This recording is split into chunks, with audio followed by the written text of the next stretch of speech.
অন্যায়, অবিচার, অত্যাচার, নির্যাতন চরমভাবে চলে আসছে।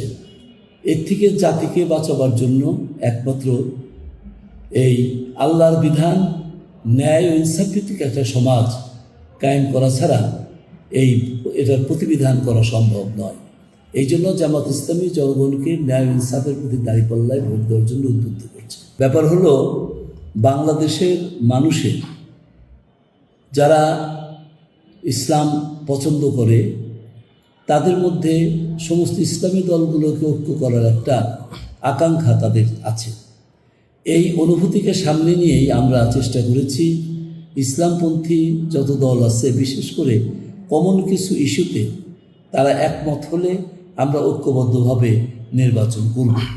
সেই হিসাবে এই 10-11টি দল একত্রিত হয়েছিল এবং আমাদের যে এই বাংলাদেশ ইসলামী আন্দোলন, তারাও আমাদের সঙ্গে আছেন। আমরা মনে করি যে তারা কিছু কিছু পয়েন্টে এখনও ডিফার করছেন, এই কথা ঠিক, তবে আমরা তাদের জন্য দোয়ার খোলা রেখেছি।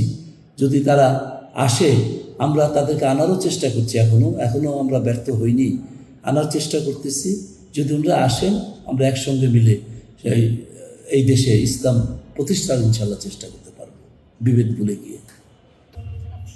ওনার সবচেয়ে বড় চ্যালেঞ্জ হলো, উনি যে জাতির সামনে ওয়াদা করেছেন লেভেল প্লেয়িং ফিল্ড উনি সৃষ্টি করবেন, কিন্তু আমরা এখনও সেটা পূর্ণাঙ্গভাবে দেখতে পাচ্ছি না।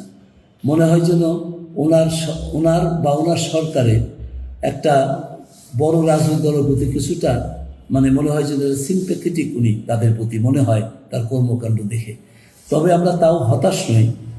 যদি উনি এখনও মনে করেন যে এই দেশের সুষ্ঠু নির্বাচন করবেন, উনি যদি সিদ্ধান্ত কঠিনভাবে নেন, তাহলে পরিবেশ যাই হোক না কেন উনি সুষ্ঠু করতে পারবেন, এই ভরসা আমাদের ইনশাল্লাহ আছে।